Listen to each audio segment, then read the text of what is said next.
বর্তমানে যারা কুলাঙ্গার ওদের কাছে কঠিন মেসেজ আর বক্তব্য বেশি প্রয়োজন নাই।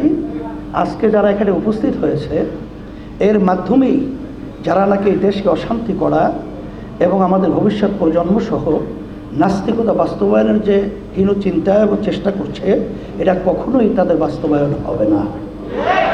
সাথে সাথে আমি বিশেষ করে এই যে নারী নীতি সংস্কার কমিশন, আমার কাছে আশ্চর্য মনে হচ্ছে যে বিগত 53 বছর স্বাধীনতার পরে নাস্তিকেরা এবং বিশেষ করে ইসলাম বিদ্বেষী চক্ররা আমাদের দেশকে অস্থিতিশীল করার যে হীন চক্রান্ত বিভিন্ন সময় করেছে, আল্লাহর রহমতে কখনো বাস্তবায়ন হয় নাই। আজকে বর্তমানে অন্তর্বর্তীকালী সরকার তার মাধ্যমে বা তাদের মাধ্যমে এই হীন চিন্তা বাস্তবায়ন করবে। আমার মনে হচ্ছে যেটা ভালো করেই তারা জানে যেটা বাস্তবায়ন সম্ভব না, কখন এটা বাস্তবায়িত বাংলাদেশে হবে না। তারপরেও তারা এই পথ বেছে নিলে কারণটা কি? আমার মনে হচ্ছে যে আজকে যে আওয়ামী ফ্যাসিস্ট এরা যে 5ই আগস্ট আল্লাহর মাই গ্রামে একটা কথা আছে, আলমের বাহির ভাত পাক করেও খেয়ে যেতে পারেন নাই। ওরা তো বসে নাই, এবং পাশে বিভিন্ন যে আমাদের শকুন চক্ষু নিয়ে যারা নজর রাখছে তারা তো বসে নাই।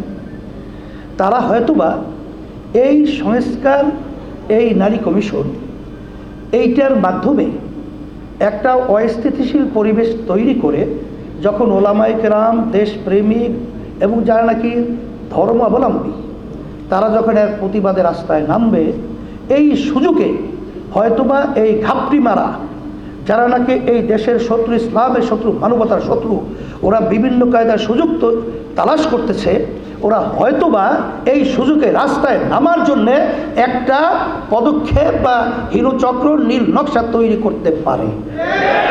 এই জন্য অন্তর্বর্তীকালী সরকারকে আমি বলবো যে এখানে আপনারা যেই নারী নীতি সংস্কার যে কমিশন করেছেন এবং তাদের যে প্রস্তাব অনুযায়ী আপনারা খুব খুশি ভাবা দিচ্ছেন, এখানে আপনাদের মনে করতে হবে যে এমনিতেই আপনারা কিন্তু জনগণের ভোটে সরকার কিন্তু হন নাই। আপনারা কিন্তু দেশ পরিচালনা জনগণের ভোটের মাধ্যমে কিন্তু দেশ পরিচালনা করছেন না।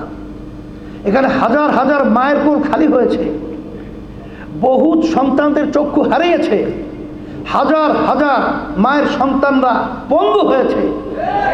এর ফসল হলে আপনারা, আর সেখানে আপনাদেরকে সুন্দরভাবে দেশ পরিচালনা করতে দেবে, এটা আপনারা বোঝেন না। আমরা তো সবসময় আপনাদের সহযোগিতা ছিলাম, এখনও আছি, কিন্তু আমাদেরকে রাস্তায় নামিয়ে আপনাদের মুখামুখি দাঁড় করে ওই ফ্যাসিস্ট এবং ঘাপটি মারা শত্রুরা যেন সুযোগ না নিতে পারে, এটা আপনাদের মাথায় রাখার জন্যে আমরা বিশেষ করে অনুরোধ করছি।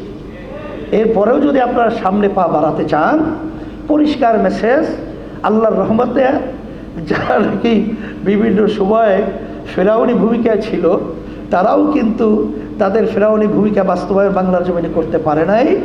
আপনারা তো আল্লাহর রহমতে দেখা দৃষ্টিতে, আমি বলবো কি, ওই কে বলছে না যে 5 মিনিটে আপনারা আপনাদের অবস্থান থেকে সরে যান, 5 মিনিটও সময় পাবেন না।